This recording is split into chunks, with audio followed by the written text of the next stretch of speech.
arriva au milieu des frères. Le nombre des personnes réunies était d'environ 120. Et dit, mes frères, il fallait que soit accomplie l'écriture dans laquelle l'Esprit dit par la bouche de David a parlé d'avance de Judas qui a servi de guide à ceux qui se sont emparés de Jésus. Nous sautons pour lire le verset 21 jusqu'au verset 26. Je lis au nom de Jésus.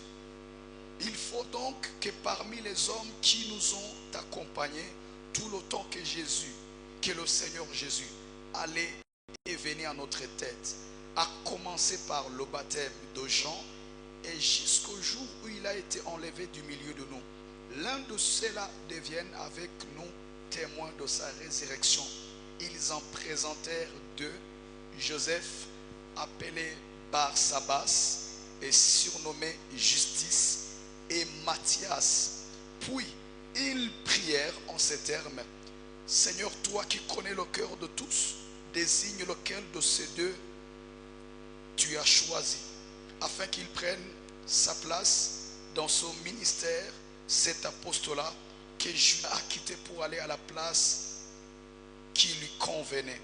Ils tirèrent au sort entre eux, et le sort tomba sur Matthias, qui fit adjoint aux 11 apôtres. Actes chapitre 2, du 1er jusqu'au verset 11. Nous lisons au nom de Jésus. Lorsque arriva le jour de la Pentecôte, ils étaient tous ensemble en un même lieu. Tout d'un coup, il vint du ciel un bruit comme celui d'un violent coup de vent qui remplit toute la maison où ils étaient assis. Des langues leur apparurent qui semblaient de feu et qui se séparaient les unes des autres. Ils s'en posant sur chacun d'eux, ils furent tous remplis d'Esprit Saint et se mirent à parler en d'autres langues selon ce que l'Esprit leur donnait d'énoncer. Or, des Juifs pieds de toutes les nations qui sont sous le ciel habitaient Jérusalem. Au bruit qui se produisit, la multitude accourut et fit bouleverser parce que chacun les entendait parler dans sa langue, dans sa propre langue maternelle. Étonnés, stupéfaits, ils disaient: ces gens qui parlent ne sont-ils pas tous galiléens? Comment se fait-il que chacun de nous les entende dans sa langue maternelle? Parthes, Médès, Élamites, habitants de Mésopotamie, de Judée, Cappadoce, du Pont d'Asie, de Phrygie, de Pamphylie, d'Égypte, de Libye, Cyrénaïque, citoyens romains, juifs et prosélytes, crétois et arabes. Nous les entendons dire dans notre langue les œuvres grandioses de Dieu. Nous acclamons pour la parole du Seigneur. Amen.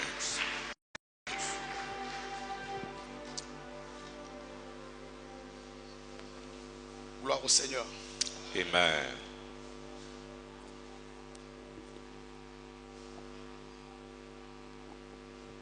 Nous bénissons le Seigneur qui nous a accordé la grâce de cheminer avec vous durant cette semaine de marathon et de prière.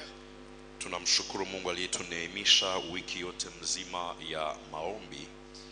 Nous bénissons toute l'église. Tunabariki kanisa lote pour ceux qui se sont sacrifiés pour être là. Kwa wale waliojitoa kwa ajili ya kuhudhuria mpango huu. Je prie du fond du cœur kwa moyo wangu wote naomba que vos prières soient exaucées. Maombi yenu yajibilike. Je disais, je prie du fond du cœur que vos prières soient exaucées. Naomba ili kwamba maombi yenu Mungu yajibie. Par la grâce de Dieu, j'aimerais que nous puissions parler sur la Pentecôte. Kwa neema ya Mungu ningelisaka tuzungumzie kuhusu Pentecoste. Mon thème s'intitule ce que la Pentecôte nous enseigne. Na somo langu ni mambo ambayo Pentecoste natufundisha. Double point. Avant, pendant et après Pentecôte. Kabla, kati na kisha Pentecoste. Par la grâce de Dieu, on a essayé d'exploiter ensemble en étudiant des choses qui se sont produites dans la vie des apôtres avant la Pentecôte. Na pamoja tulikuwa tukijifunza mambo yaliyopitikana kabla Pentecoste na maisha ya wafuasi. Et on a essayé de tirer des leçons qui nous ont fortement bénis. na tulishika somo fulani fulani zilizotubariki sana. Et par la grâce de Dieu, j'aimerais que nous puissions voir une leçon Na kwa neema ya Mungu tutajifunza kitu kimoja qui constitue des choses qui se sont produites avant la Pentecôte. inaonyesha mambo yaliyopitikana mbele ya Pentecote, Je dirais mieux à la veille de la Pentecôte. na zaidi sana mbele kidogo ya Pentecote. C'est quoi la Pentecôte? Na Pentecoste ni nini? Lorsque nous parlons de la Pentecôte, automatiquement nous voyons le Saint-Esprit. Tunapozungumzia Pentecoste tunaona pale pale Roho Mtakatifu, Parce que c'est en ce jour-là que l'Esprit était descendu sur l'Église, les apôtres et toute l'Église primitive. na ni kwa sababu hiyo siku ndio Roho Mtakatifu ilishuka juu ya wafuasi. Mais lorsque nous entrons en profondeur, Pentecôte ne veut pas dire forcément descente du Saint-Esprit ou encore parler en langue comme signe. Na tunapozungumzia Pentecoste kwa kinaganaga aiangalie sana Roho Mtakatifu ama kunena kwa lugha. Lorsque nous parlons de la Pentecôte, c'est une fête qui remonte des Juifs lorsqu'ils traversaient le désert avec Moïse. Lakini ni sherehe kubwa ya Wayahudi ambao walikuwa na sherekea walipokuwa wakivuka na Musa. Et c'est une fête que les Israélites célébraient 50 jours après la Pâque. Na Wayahudi walikuwa na isherekea miaka 550 kisha Pasaka. Et cette fête appelée Pentecôte voulait simplement dire fête de la moisson ou bien fête des semaines. Na ilikuwa inaitwa hiyo sherehe ya masemene. Et cette fête faisait en sorte que tout Israélite partout il était Na ilikuwa nafanya ya kwamba kila Myahudi mahali ambapo alikuwa akipatikana était dans l'obligation de se déplacer et venir à Jérusalem et célébrer avec tout le monde. ilibidi atoke kwenye alikuwa akuje Yerusalemu ili kwamba washerekee pamoja, Afin de célébrer la moisson. ili kwamba washerekee hiyo mavuno. Et nous voyons ensemble la fin Pierre, Na kupitia jour-là, 3000 personnes acceptèrent Jésus comme Seigneur et Sauveur. kuweze kupatikana mavuno ya nafsi ziliyookoka hiyo siku kumwamini Yesu Kristo. Mais dans la pensée de notre message, Lakini ndani ya wazo la ujumbe yetu nous prenons la Pentecôte comme étant une saison, un temps tunachukua Pentecoste kama vile wakati durant lequel Dieu accomplit ce qu'il a dit sur nos vies. ambamo Mungu anatimiza kile ambacho aliahidi juu ya maisha yetu. Parce que le Saint-Esprit ne descendra pas deux fois, Kwa sababu Roho Mtakatifu hawezi kushuka mara pili, à part le fait qu'il peut remplir un homme ou une femme qui le désire. lakini anaweza kumjaza mtu anayetaka hiyo Le ujazo. Saint-Esprit est descendu une fois pour toutes le jour de la Pentecôte. Roho Mtakatifu alishakashuka tayari hiyo siku ya Pentecoste. Et depuis ce jour-là jusqu'à aujourd'hui, nous sommes dans la dispensation du Saint-Esprit. Na toka hiyo siku mpaka leo tuko na nyakati za Roho Mtakatifu.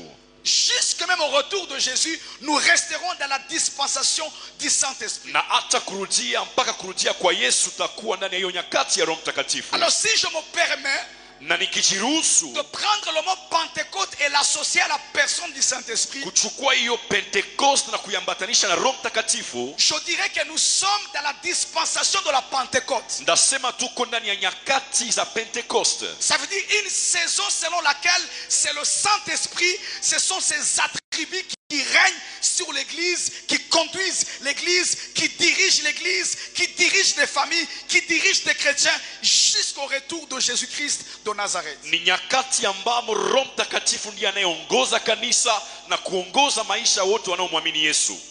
Et lorsque nous regardons Actes des Apôtres, Na tunapoangalia matendo ya mitume, Jésus accomplit une grande partie des prophéties qu'il avait données aux apôtres durant les 3 ans. Yesu anatimiza sehemu kubwa ya manabii alizozipana kuhusu J'aimerais commencer mon message en disant à quelqu'un, Dieu n'est pas un homme, Dieu n'est pas un menteur. Ce qu'il t'a dit, si tu le crois, tu le verras, tu le toucheras, tu le sentiras. Et avec tes yeux, tu diras par ta bouche que le Dieu qui a fait la promesse, il est fidèle pour l'accomplir. Na acha nimwambie mtu ya kwamba Mungu si mwanadamu, kile ambacho aliahidia atakitimiza kwa sababu yeye ni mwaminifu.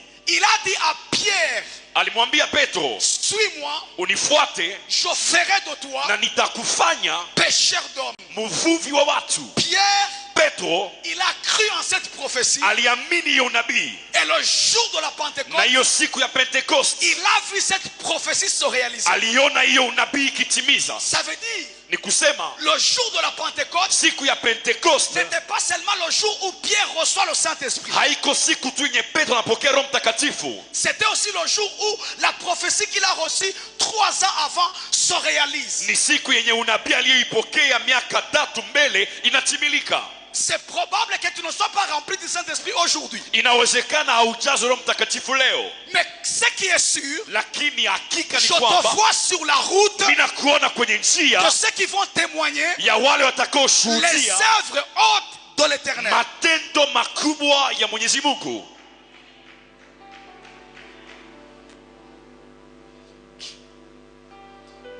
Qu'est-ce que nous apprenons avant la Pentecôte? Tunajifunza nini mbele ya Pentecost? Église, suivez-moi très bien. Kanisa, mnifuate vizuri. Dans Actes chapitre 1er, Ndani ya Matendo ya Mitume 1, la Bible dit, Biblia inasema Pierre, à qui Jésus avait donné le leadership, Petro aliyepokea uongozi wa wengine il va se wafuasi lever. Il va se lever. atasimama, Il va se lever. atasimama.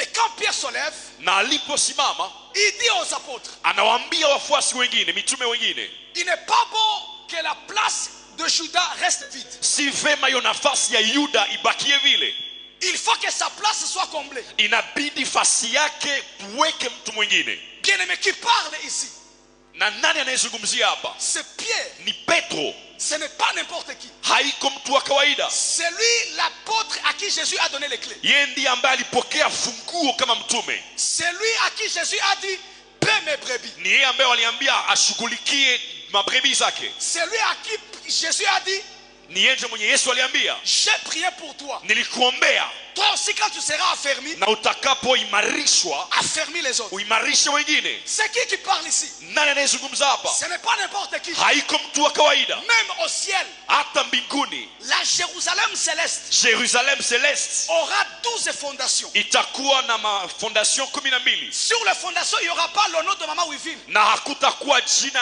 mama Il Wivine, n'y aura pas le nom de docteur Bienfait. hakutakuwa jina docteur Il n'y Bienfait, aura pas le nom du docteur Aladin. hakutakuwa jina docteur Aladin. Les 12 fondations de Jérusalem, Hizo ma 12 piliers ce sont les 12 apôtres. ni wale wa mitume 12, Parce que c'est eux qui ont ouvert la voie kwa sababu ni wao walifungua njia de ce que nous sommes en train de vivre ya aujourd'hui. kile tunachoishi leo. Vous devez savoir Mnatakiwa kujua les grandes choses mambo makubwa que Dieu décide de faire yenye Mungu anaamua kufanya passent par des hommes qui acceptent de payer le prix. inapitiaka kwa watu wanaoitika kulipa gharama. Ces hommes, ce sont les Pierre, Wale watu ni wa Petro, ce sont les Matthieu, ni wa Matayo, ce sont les Barthélemy, ni wa Bartelemayo, ce sont les Jean, ni wa Yuda, ce sont les Yohana, Thomas, ni wa Toma, ce sont les Jacques, ni wa Yakobo, ce sont les Judas, ni wa Yuda, ce sont les Matthias, ni wa Matias, ce sont ces hommes, ni wale watu, ce sont ces femmes ni wale qui wanamke acceptent wanaoitika de payer le prix kulipa gharama pour que la prochaine génération ili kwamba kizazi chingine expérimente la même. iweze kuishi mkono wa Mungu.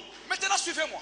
Asa mnisikie, Lorsqu'il se lève, wakati anasimama il prend le pouvoir, anachukua mamlaka, il prend ses responsabilités. anachukua majukumu yake.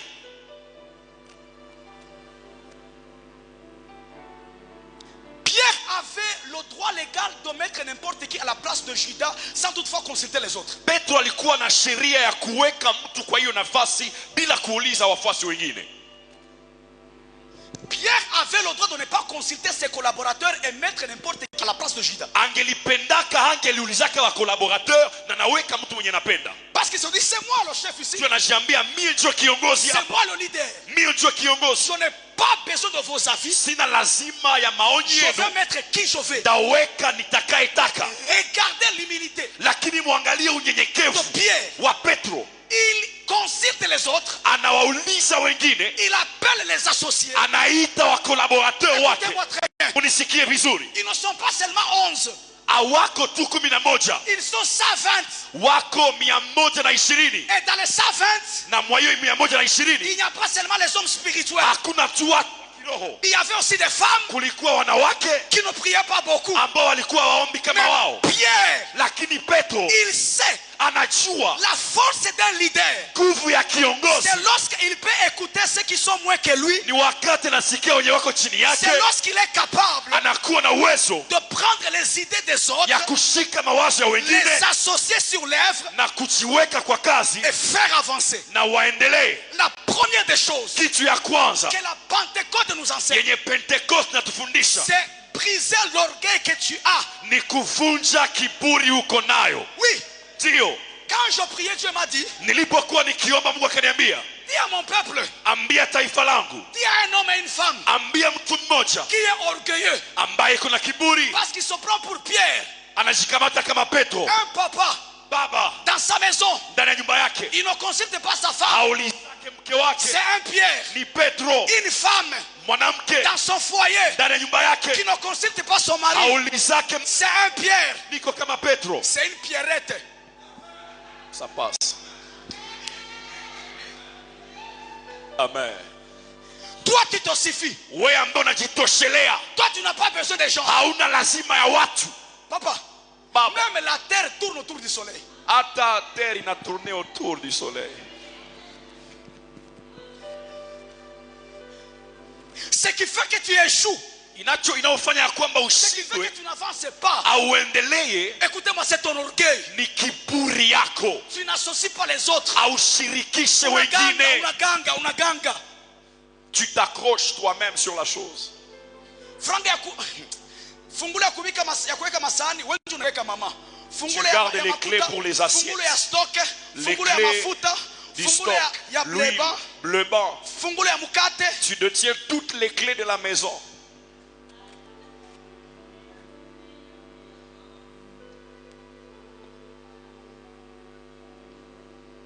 Pierre, Petro il associe les autres, alishirikisha wengine, les associés et leur utilité. Les akawashirikisha associés et leur utilité. wa collaborateur na samani yao. Avant la Pentecôte, Kabla ce Pentecost que nous apprenons est tunachojifunza que ta force ni kwamba nguvu yako pendant la Pentecôte kwenye Pentecost dépend de tes associés avant la Pentecôte. inalingana na watu wanaokuzunguka mbele ya Pentecost. Toi, tu n'écoutes pas les conseils. Wewe usikiake mashauri, Toi, tu fais toujours les bons choix. unafanyaka tu mambo mema. Toi, tu es Dieu. Wewe uko Mungu. Dans ce corps-là, Ndani ya hii mwili Dieu a dit, Mungu alisema il n'est pas bon si vema que l'homme soit seul. mtu awe peke yake. Ce verset-là ne parle pas du mariage. Hiyo verse haiko tu juu ya ndoa. Sinon, Dieu allait dire, Kama ingelikuwa ni juu ya Mungu angelisemaka, il n'est pas bon que l'homme reste célibataire. sio vema mtu abaki célibataire. Donc ici, Dieu ne parle pas premièrement du mariage. Hapa Mungu azungumzie sana kuhusu Ici, harusi. il veut dire à Adam, Anapenda mwambie Adamu, malgré que tu es fort, hata kama uko na nguvu, tu as besoin d'un associé. uko na lazima ya mtu mwingine, Mais ton problème, lakini shida yako tu as un comportement qui chasse les associés. uko na comportement inayofukuza watu. Et même si les gens avaient des bons conseils, ils ont du mal à t'affronter parce que tu es tellement orgueilleux et tu as créé une atmosphère là bizarre. Il n'y a personne qui peut te conseiller. Écoutez, on ne se suffit pas sur cette terre. Tu as besoin des hommes et des femmes pour t'associer. Même Dieu, pour venir sauver l'humanité, il devait associer Jean, Joseph et Marie.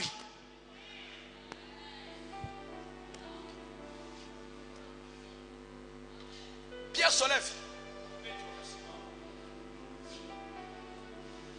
Il amène le groupe à choisir avec lui. Écoutez ce que la Bible dit. Le verset 23. Ils en présentèrent deux. Non, troisième personne du pluriel. Ils en présentèrent. Non, ce n'est pas Pierre qui a présenté Matthias et Joseph. C'est toute l'équipe de 120 personnes. Et raison pour laquelle, durant le parcours des apôtres, on ne verra jamais les failles de Matthias. Pourquoi? Matthias n'était pas seulement le choix de Dieu, ni seulement le choix de Pierre, c'était aussi le choix d'une association des hommes et des femmes. Écoutez, tu as besoin des hommes qui doivent te conseiller pour que tu fasses des bons choix. Mais ton problème, tu es têtu. Je suis têtu. Tu n'écoutes pas les conseils. Lorsqu'on te conseille, tu penses qu'on est contre toi. On n'est pas contre toi. Tout ce que nous voulons, c'est ton avancement. Ton mari ne cherche pas ton malheur. Il cherche ton bonheur. Ta femme ne cherche pas ton malheur. Elle cherche ton bonheur. Mais ton problème, tu écoutes les amis avec qui vous partagez la bière au lieu d'écouter la personne avec qui vous allez passer le reste de ta vie sur la terre.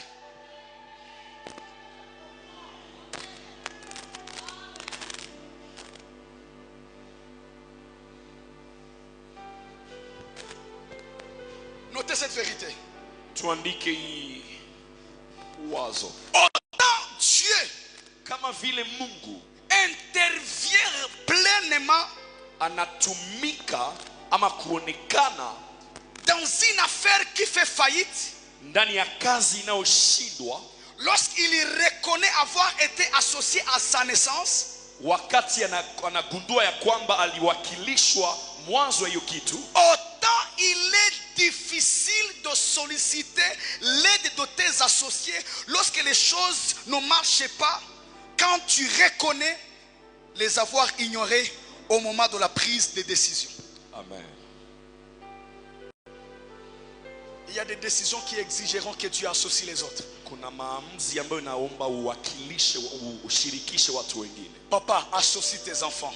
Shirikisha watoto wako baba. Maman, associe ton mari. Mama, shirikisha mme wako. Maman, associe tes enfants. Shirikisha watoto wako. La Pentecôte Pentecost nous apprend une chose. natufundisha kitu Avant moja. que la saison arrive, Kabla hiyo saison ifike, Dieu brise notre orgueil. Mungu anavunja kiburi yetu. Tu es trop orgueilleux là où tu es. Uko na kiburi ya mingi sana kwenye Tu uko. sais que tu es trop belle et tu le sais. Unajua gisi uko mrembo sana na Tu sais que unajua. tu es beau et tu le sais. Unajua gisi uko mrembo, Tu unajua. sais que tu es intelligent, intelligente et tu le Uko sais. na akili mingi sana, Mais voyage un peu.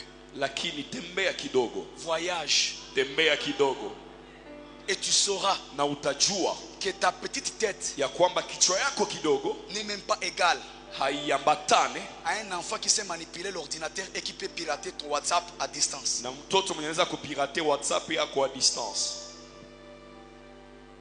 Brise l'orgueil.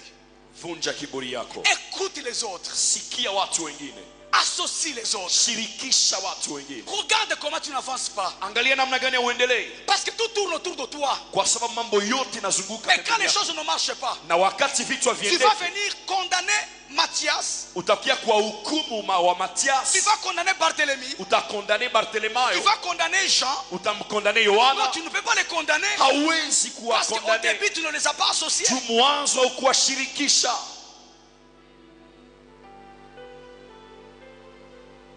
Dieu intervient facilement dans une affaire qu'il a vu naître. Mungu anatumikaka mukazi yenye aliona gisi inaanza. Papa, jusqu'aujourd'hui, tu as un compte bancaire codé, caché, scotché, CIA, FBI, ANR. Il n'y a personne qui connaît ça. Ungali na compte bancaire yenye na mke wako ajue na mot de passe. Le jour de Hata ta kama mort, existe. Siku On utakufa. va devoir être là. Dernière volonté, dernière volonté, dernière volonté. Batakia na kuuliza kumwisho naona tena pumuzi. Pako makuta nilichimbiaka kule chini ya parcelle kule mwende mulukote. Batoto bana souffrir, mama na souffrir, na valaka ile panye moya tu, huko naweka mpaka siku gani? Makuta c'est pour que batu baikule. Mtu alisemaka hivi, kama ile makuta haiwezi kuuzia parcelle, kula hayo.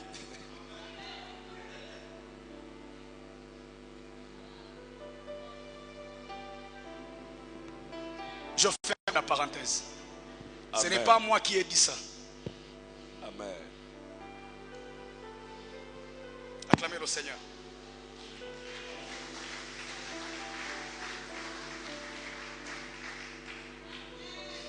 Proverbe 20, verset 18. Mezali 20:18. La Bible déclare, Biblia inasema les projets s'affermissent par le conseil. miradi zinawekwa nguvu kupitia shauri. Proverbe 24, verset 6. Mezali 24 mstari wa 6. Le salut est dans le grand nombre de conseillers. Wokovu ni ndani ya wingi ya washauri. Maman, tu as une grande fille qui a 24 ans, qui a 25 ans, mais jusqu'aujourd'hui tu fais des choses en cachette, ta fille ne connaît pas.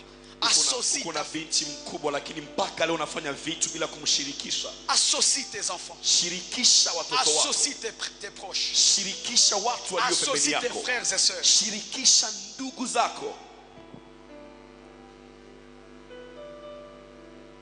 Gloire au Seigneur. Amen. Moïse est sur la montagne. Musa iko kwenye mlima. Exode chapitre 17. Kutoka 17. Amalek attaque Israël. Waamaleki wanafuata Israeli. La Bible déclare. Biblia inasema Moïse il envoie Josué. Musa akatuma Yoshua. Et la Bible déclare Moïse, Na Musa Aaron na Aruni et Uri na Uri montèrent la montagne. wakapanda mlimani. Et qui a pris le bâton, c'est Moïse.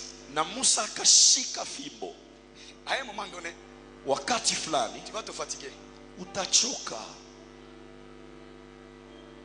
Ça veut dire quoi? Ni kusema nini? Quand Moïse lève le bateau, Lorsque Musa anapandisha mikono, Josué il a la victoire. Yoshua anapata ushindi. Et quand il baisse, Na anaposhusha mikono, Josué est vaincu. Yoshua anapigwa. Ça s'est reproduit combien de fois, je ne sais pas. Sijue mara ngapi ilionekana, Il lakini y avait moyen d'éviter que Josué, dans son CV, dans la bataille contre les Amalek, il n'y ait pas même une seconde où les Amalek ont vaincu Josué.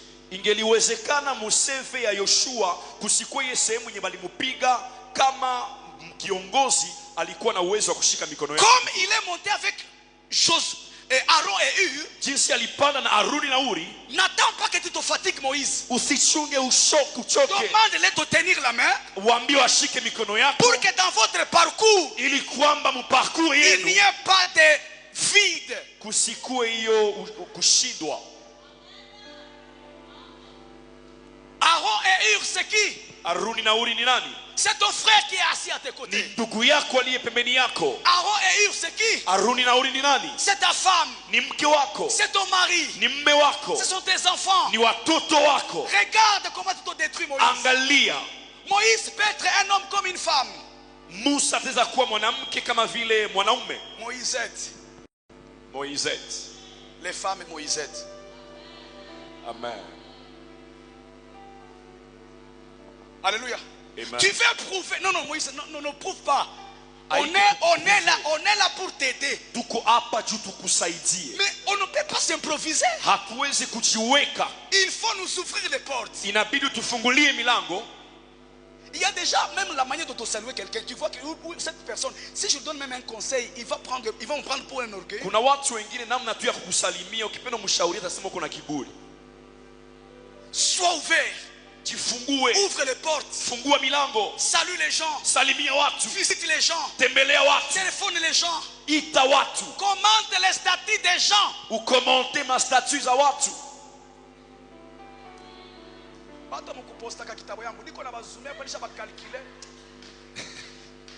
Les gens qui n'ont jamais posté. Acclamez le Seigneur.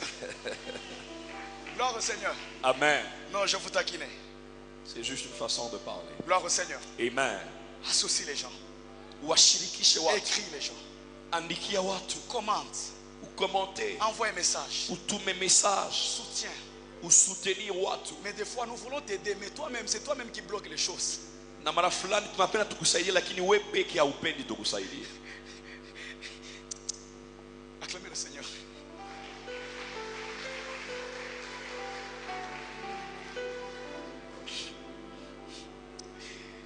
Je lisais l'histoire de Paul.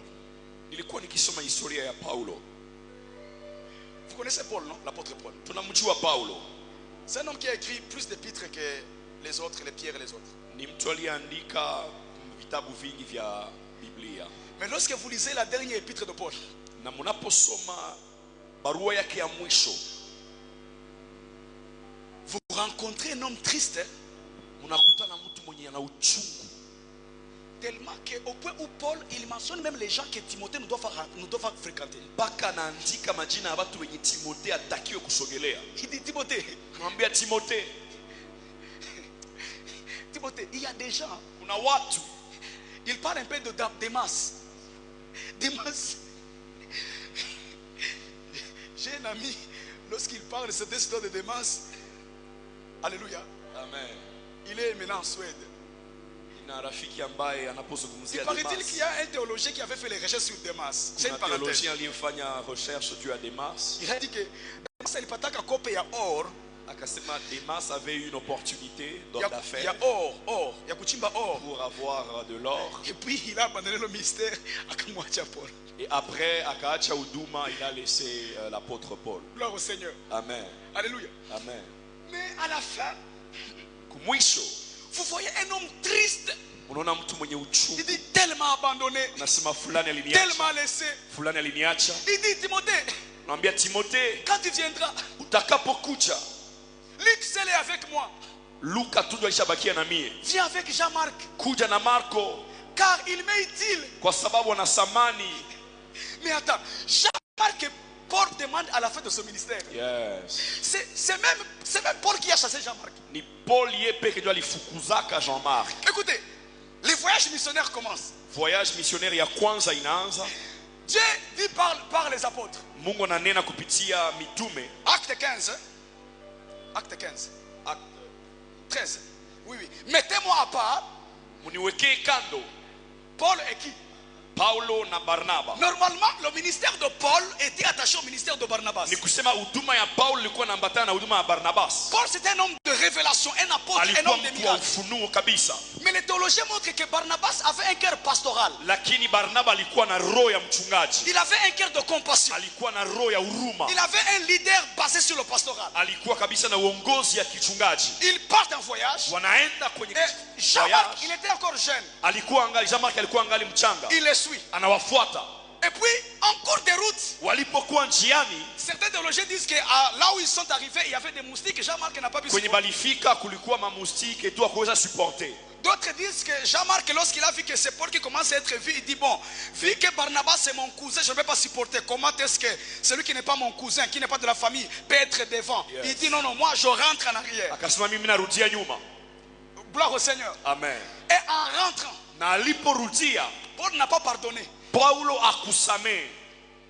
Donc c'est possible kutembea maisha ya wokovu na huko na watu unaweka muroho. Donc c'est possible de marcher dans la vie chrétienne en ayant des gens que nous portons dans nos cœurs. Gloire au Seigneur. Gloire au Seigneur. Amen. Ils finissent le voyage. Wanamaliza voyage missionnaire Ili ya rentre. kwanza. Wanarudia À Jérusalem, Yerusalemu. problème de circoncision. Wanakuwa hiyo shida ya kutairiwa. Ils discutent. Wanazungumza Bon, Pierre décide. na anaamua. Pierre décide. Petro anaamua. Il dit Paul, Paulo, toi les incirconcis, weye ba circoncis moi les circoncis. na mie kuba circoncis. Deuxième voyage missionnaire. Voyage ya pili. Et Jean-Luc, Jean-Marc, Jean-Marc il se dit moi si je vais y aller. anarudia tena na mimi nabafuata. Paul il dit quoi? Paulo anasema nini? Tu vas nous suivre où? Unatatufuata wapi? Toi, Weye, toi qui nous as trahis, wewe uliyetutrahir, toi qui nous as abandonnés. ukatuacha. Il dit Barnabas, Kambia Barnabas, ici il est question de destinée. hapa ni kuchagula. Jean-Marc, il ne part pas avec lui. Jean-Marc hataenda na shie. Barnabas il dit à Paul, Barnaba akamwambia Paulo, mimi niko kichaa sasa, mimi niko msazi kona nilikufuata. mimi niko fou vu que j'étais suivi. Quand tu oublies que c'est moi qui ai parlé de toi auprès des apôtres. Wewe unasababu kama mimi ndio nilikunenea mema kwenye mitume walikuwa. Pourquoi tu ne peux pas donner une deuxième chance à Jean-Marc? Jua niweze kumpatia mtoto chance ya pili. Il dit non. Anasema hapana, Jean-Marc qui nous a déçus. alitudecevoir. On ne parle plus avec lui. Hatutaenda na yeye. Il dit Paul, Akamwambia Paulo, moi aussi, na mie je ne te suis pas. sitaenda na wewe. Je pars avec Marc. Mimi naenda na Jean-Marc. Écoutez, quelques années après, Na miaka kisha vers la fin, kwenye mwisho wa maisha yake, regardez le scénario. muangalie scenario. Pardon, regardez le scénario. Muangalie scenario. Normalement, celui qui devait occuper la place de Timothée, c'était pas Timothée, c'était Jean-Marc. Mwenye lipasha kuwa kuna nafasi ya Timothée ilikuwa Jean-Marc. Parce qu'au moment où Paul laisse l'église à Timothée, Timothée il est encore bébé spirituel. Wakati Paulo anamwaptia Timothée kanisa alikuwa angali mchanga kiroho. Celui qui était mature, c'est Jean-Marc. Aliyekuwa shakomaa ni Jean-Marc. C'est pour cela que dans la lettre à Timothée, Na ni hapo ndipo mkitabu ya il Timothée incite. anainsiste. Il dit amène-moi mon Anasema nom. unileteye. Mais Paul, Paulo, tu as Timothée, non? uko na Non, Timothée. il y a des choses seules Jean-Marc peut Kuko comprendre. vitu vyenye Jean-Marc peke yake anaweza kuelewa. Il y a des gens, kuna watu que tu ne dois pas éloigner. hauwezi kuwabeba mbali Il y a yako. des Jean-Marc Kuna wa Jean-Marc à un moment, wakati à fulani une saison, ndani ya majira tu fulani auras besoin d'eux. utakuwa na lazima yao. Ce sont des associés. Ni waasosie, Ne les rejette pas. usiwarejete Ne mbali, les abandonne pas. usiwaabandone. Il faut les rapprocher. Inabidi wakokote. Je prie pour quelqu'un Namwombea mtu que tu ne puisses pas perdre ton Jean-Marc, usipoteze Jean-Marc que wako, ton orgueil, kiburi yako, ton orgueil kiburi yako ne te sépare pas de Jean-Marc. isikutenganishe na Je Jean-Marc. prie pour quelqu'un Namwombea mtu que le Jean-Marc de ta vie Jean-Marc wa maisha ne quitte yako pas ta vie, asitoke qu'il maisha reste yako, avec toi, abaki na qu'il te wewe, soutienne, akushike qu'il mkono, t'accompagne. Tu akusindikize. as besoin de Jean-Marc. Uko na lazima ya Jean-Marc.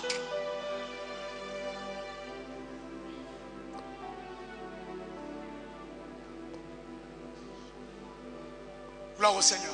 Amen. Jean-Marc, c'est peut-être ta femme, papa.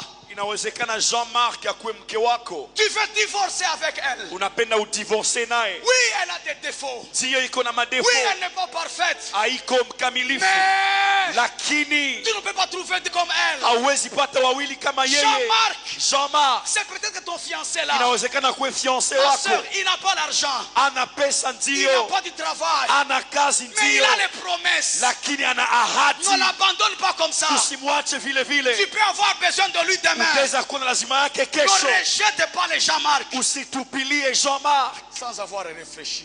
bila kufikiria.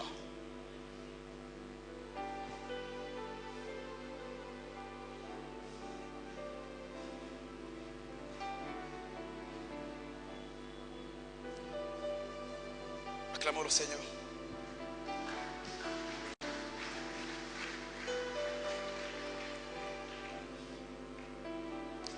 Deuxième leçon rapidement. Na jambo la pili, Marcher ensemble d'un commun accord. kutembea pamoja kwa umoja. Dis après moi, marcher ensemble d'un commun accord. Marcher ensemble d'un commun accord. Pendant la Pentecôte, pendant Pentecôte, Ndani ya Pentecoste, le verset 1er chapitre 2, mstari wa kwanza wa sura ya il pili, déclare, ils étaient tous ensemble en un même lieu. walikuwa wote pamoja nafasi moja. Le mot ensemble se traduit en grec par ils étaient tous d'un commun accord. Na kwa Kigiriki hiyo pamoja ni kusema walikuwa na nia na mawazo zimoja. Ils étaient ensemble d'un commun accord. Walikuwa pamoja wakiwa na mawazo zimoja. Gloire au Seigneur. Amen. On ne peut pas se retrouver ensemble si on ne conjugue pas ensemble. Hatuwezi kujikuta fasi moja kama hatutembei kwa umoja. On ne peut pas évoluer ensemble si on ne conjugue pas d'un commun accord. Hatuwezi kuendelea pamoja kama hatuna mawazo zimoja.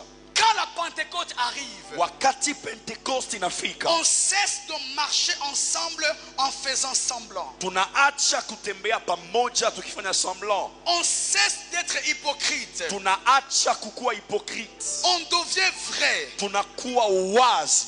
On se pardonne. Tunasameheana. On se supporte. Tunachukuliana. Et on avance Na ensemble. tunatembea pamoja. La Pâque veut dire Pasaka inasema supporte aussi mes faiblesses. kusuporte udhaifu ya mwingine. Supporte mes imperfections. Suporte udhaifu ya mtu mwingine. Lorsqu'ils se réunissent, Wanapokutanana, rappelez-vous qu'il y a un Thomas. mkumbuke ya kwamba kunakuwa Toma. Thomas avait été incrédule. Alikuwa Mais incrédule. on n'a pas continué à rappeler à Thomas. Lakini Thomas, toi, tu es un hawakuendelea incrédule. kumkumbusha. Toi, tu étais un incrédule. Wewe uko incrédule. Toi, tu n'as pas cru. Wewe haukuamini. Lorsqu'on est dans la Pentecôte, Tunapokuwa ndani ya on Pentecoste, pardonne et on oublie. tunasamehe na On tunasahau. supporte et on avance. Tunachukuliana na tunaendelea Dans cette pamoja. équipe, il y avait Pierre. Na ndani ya hii ekipe kulikuwa Petro. Pierre, il avait régné Jésus. Alimkana Yesu. Mais dans cette chambre, Lakini ndani ya hiyo chumba ils étaient comme un accord. walikuwa pamoja.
pamoja, vous parvenez à conjuguer unatumika d'un pamoja commun accord. kwa wazo moja. Dis à ton voisin, Mwambie jirani yako avançons d'un commun accord. tusonge mbele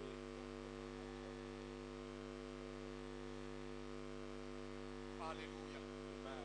La chose qui pouvait empêcher au Saint-Esprit de descendre, Kitu yenye ingelizuia Roho Mtakatifu kushuka, je crois ninaamini que ça pouvait être ingeliweza kuwa le fait de ne pas se réunir ensemble d'un commun accord. hiyo hali ya kutokuwa na umoja.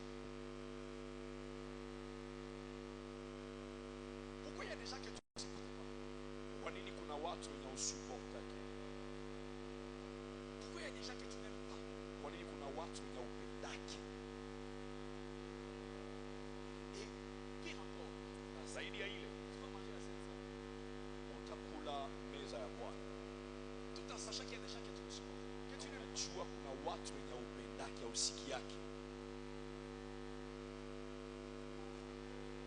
Supporte ton frère. Supporter ndugu yako, Supporte-le. supporter ndugu yako, Oui, supporte-le. umsupporte, Une fois de plus, supporte-le.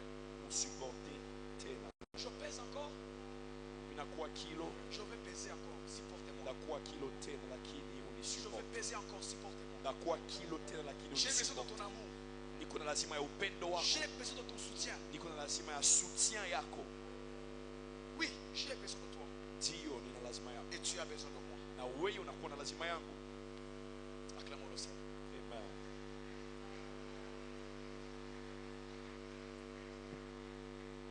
La troisième des choses rapidement. Jambo la tatu haraka, Osez affronter les nations étrangères. muweze kuafronte mataifa za kigeni. La Bible déclare, Biblia inasema là où ils étaient, mahali ambapo dans walikuwa Actes chapitre 1, mu Matendo ya Mitume moja, c'était dans une maison, ilikuwa ndani ya nyumba, dans la chambre haute. kwenye chumba cha juu, Mais là où ils se réunissent dans Acte 2, lakini kwenye banakusanyika mu acte 2, lisez bien, ce n'est pas la même maison. mujifunze vizuri, haiko nyumba moya, Ce n'est pas une même maison. haiko nyumba moya, C'est deux endroits différents. ni nafasi mbili tofauti. Écoutez bien. Nisikie, La première maison de Acte chapitre 1, nyumba ya kwanza ya acte 1 c'est la maison d'une femme appelée Marie, la mère de Jean-Marc, ni nyumba ya mama yake ya Jean-Marc qui était une veuve. ambaye alikuwa mjane. C'était la chambre haute. Ilikuwa kwenye chumba cha juu, C'est là où ils se réunissaient. ni pale walikuwa C'est là où ils ont nakusanyika choisi Matthias. na wakachagua Matias. Mais lisez Acte 2. Lakini mu acte 2, Lorsque la Pentecôte arrive, wakati Pentecost inafika, ils ne restent plus en dehors de Jérusalem. hawakubakia nje ya Yerusalemu, Ils sont partis au centre de Jérusalem. bakaenda katikati ya Yerusalemu. Parce que posez-vous la question. Mjiulize, Comment est-ce qu'ils peuvent parler en langue remplie du Saint-Esprit? namna gani unaweza kunena kwa lugha wakijaa na Roho Si Mtakatifu quelqu'un se tient à Hibi, kama mtu yuko kwa barabara de l'autre côté, hiyo ngambo et hii qu'il est rempli du Saint-Esprit, na anajazwa il Roho, commence à prier en langue. anaanza kunena kwa lugha, Comment est-ce que quelqu'un qui est ici peut l'écouter? namna gani mwenye iko hapa atamsikia? Autrement dit, là où ils sont dans Acte 2, Ni kusema kwenye biko mu acte c'est 2 à Jérusalem. ni Yerusalemu, Les théologiens disent que c'était dans le parvis na du temple. batheolojia wanasema ilikuwa kwenye uwanja wa hekalu, C'est là où tout le monde se réunissait. ni pale ambapo watu walikuwa nakusanyika. Qu'est-ce que nous apprenons? Tunajifunza nini? Écoutez, Munisikie, Dieu m'a dit ceci. Mungu aliniambia hivi, La Pentecôte, Pentecost c'est accepter ni kuitika, de sacrifier ton confort kusakrifie komfort yako pour aller partager l'amour avec les inconnus. ili kwamba uende kugawanya upendo na watu usiowajua. La Bible dit qu'il y avait des étrangers qui se réunissaient à Jérusalem. Kulikuwa wageni wa baetranger wenye walikuwa nakusanyika Yerusalemu, C'était de différentes langues, walikuwa na lugha mbalimbali différents peuples, na taifa mbalimbali différentes nations. na nation mbalimbali, Mais ils doivent quitter la chambre haute. lakini ilibidi watoke chumba Ils cha doivent juu venir à Jérusalem, waende Yerusalemu là où il y a les étrangers. kwenye baetranger biko. Écoutez-moi très bien. Munisikie vizuri, La Pentecôte, Pentecost ce n'est pas garder le Saint-Esprit pour soi. haiko kuweka Roho Mtakatifu La juu yako. Pentecôte, c'est Pentecost sortir ni et kutoka aller voir les na étrangers kuenda kuona et wageni témoigner l'amour de Dieu. na kushuhudia upendo wa Mungu. Mais regardez ce qui va se passer. Lakini muangalie kitakachotokea. Le Saint-Esprit Roho Mtakatifu va leur donner le parler en langue. atawapatia kunena kwa lugha. Lorsqu'ils parlent en langue, Wanaponena kwa lugha, imaginez, Je Fikiri. commence à parler en langue. Minaanza kunena kwa lugha.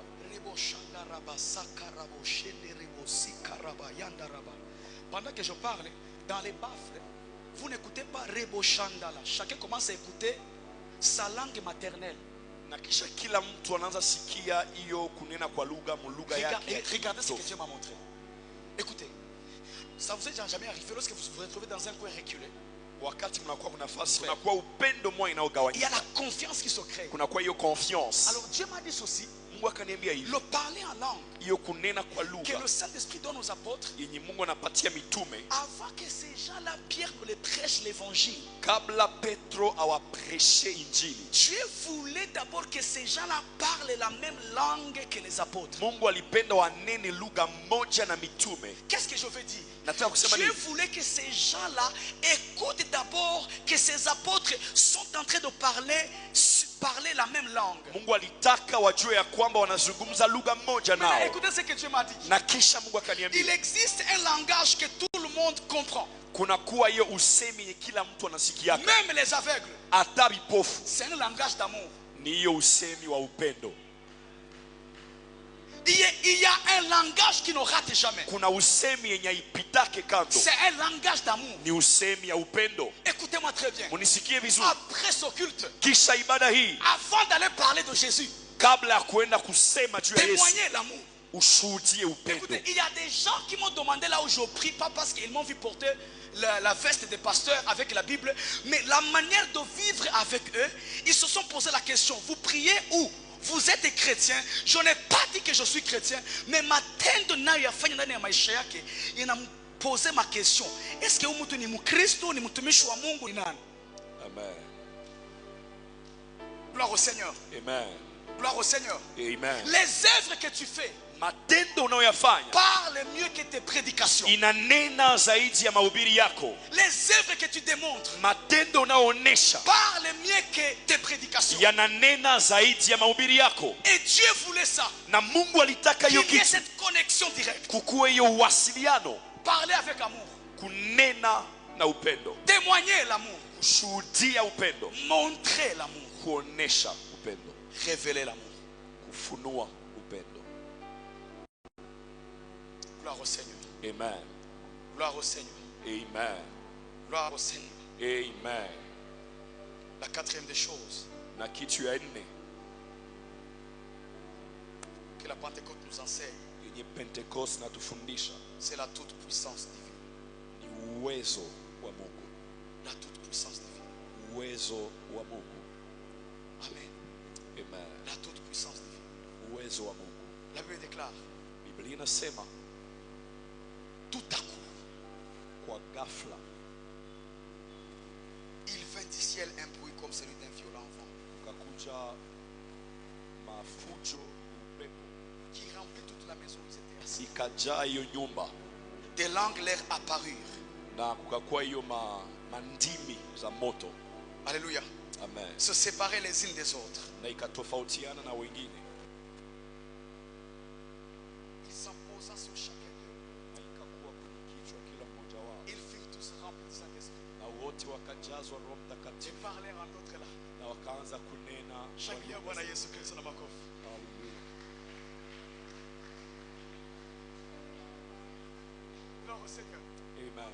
N'est-ce pas ici l'accomplissement du prophète Joël, n'est-ce pas? Na hapa ni utimilifu wa ahadi ya nabii Yoeli.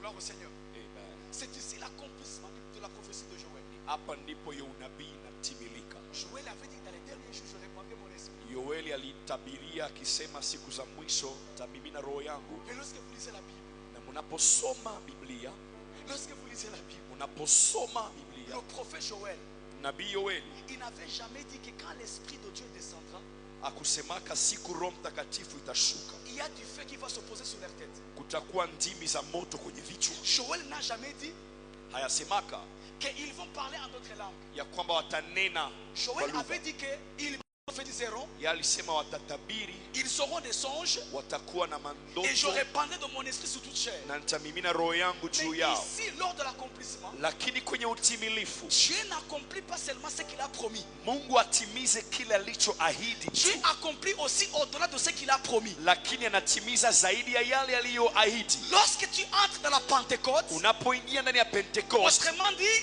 ni kusema tu entres dans la toute puissance de Dieu. unaingia ndani ya uwezo kuu ya Dieu Mungu. ne fait pas seulement ce qu'il a dit. Mungu afanyake tu vyenye anasema. Dieu fait aussi au-delà de ce qu'il a dit. Mungu anafanyaka zaidi ya yale Cette aliyosema. année, Mwaka huu tu n'as pas seulement un rendez-vous avec ce que Dieu t'a promis, hauna rendez-vous na yale Mungu aliyoahidia tu, mais tu as aussi un rendez-vous lakini una rendez-vous avec na yale des choses na hiyo vitu que Dieu n'a pas dit, yenye Mungu akusema, car il est écrit. kwa sababu Ce imeandikwa. sont des choses Ni vitu que ambavyo l'œil n'a point vu, macho haijawahi que kuona, l'oreille n'a point entendu, sikio haijawahi qui ne kusikia, sont point montées. havitapanda. Dieu les a réservés Mungu aliviweka à ceux qui l'aiment. kwa wale wanaompenda. Je déclare et prophétise, Natangaza siku ya cette leo semaine, hii mwezi tu vas toucher utakusa ce que Dieu t'a dit, yenye Mungu mais tu alikuambia, vas aussi toucher na utakusa au-delà zaidi de ce qu'il a dit. ya vyenye Je alisema. prophétise Natabiri sur 5 personnes juu ya watu qui saba vont se mettre debout. watakaosimama. Je déclare Natangaza sur 10 personnes kwa watu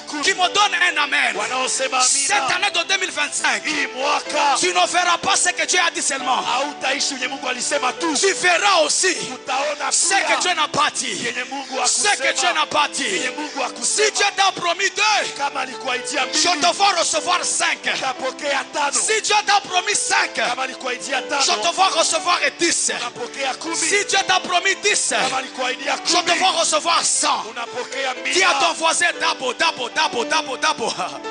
maradufu. Dis à ton voisin dabo, dabo, dabo. Je vois Dieu les ouvrir. Tu as demandé un travail, Ulilomba kazi. mais j'aimerais dire à une sœur ici. Acha nimwambie dada Ainsi moja. me dit l'Éternel. Bwana ananiambia Dieu ne te donne pas seulement le travail. atakupa Il te donne kazi, aussi le mariage. anakupa na Il te ndoa, donne aussi le voyage. anakupa na Et safari. la première année de ton mariage, je te vois avoir des enfants. Je n'ai pas reçu un amen des bons bourgeois. J'aimerais prophétiser à un homme. Tu as demandé du travail, mais Dieu me dit de te dire, il ne te donne pas seulement le travail, il te donne le boulot, il te donne la voiture, il te donne le loyer, il te donne une femme, il te donne les enfants. Dis après moi fire. Dis après moi fire. Je déclare et prophétise sur 50 personnes qui vont crier moulolo, moulolo, moulolo. Tu as demandé à Dieu. Tu as demandé à Dieu les enfants. Tu as demandé à Dieu les enfants. Mais ainsi me dit l'Éternel. Dieu ne te donne pas seulement les enfants. Il te donne aussi la layette. Il te donne aussi la ration, l'assiette de son enfant, le loyer, les habits, les études. Donne-moi un amen bien. Oui, je parle à une sœur. Dieu me dit à une sœur ici. Tu attends le mariage de cette année. Est-ce que ma sœur est bazawa? Est-ce que ma sœur en Christ est bazawa? Le bas mène bien, le bas mène bien. My God, my God. Est-ce que c'est le nom de Dieu?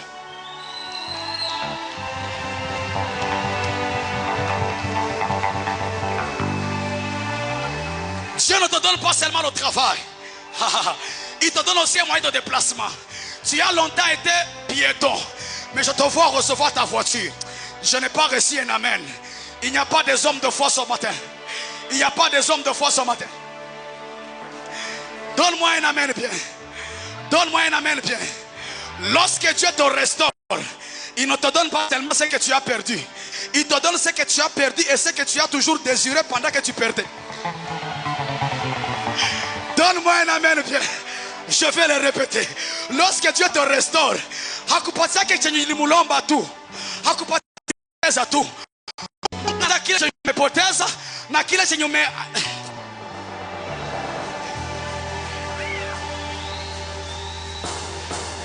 Les sœurs qui demandent à Dieu le mariage, levez la main droite. Levez aussi la main gauche. Fais un pas en arrière. Fais un pas en avant.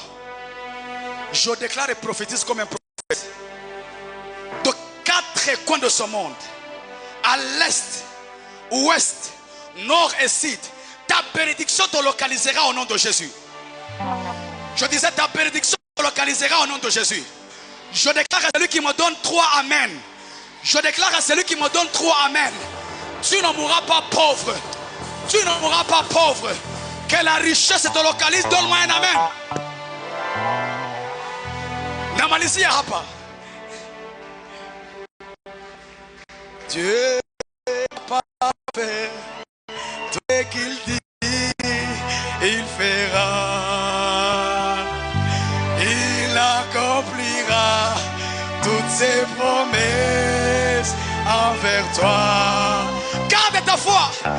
Garde ta foi en Dieu. Il ne t'abandonnera pas. Il fera. J'aimerais dire à David.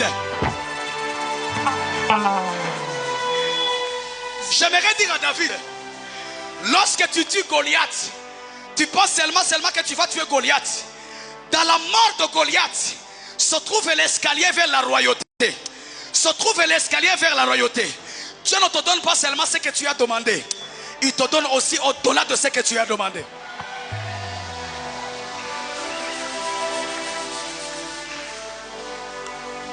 Acclamez le Seigneur.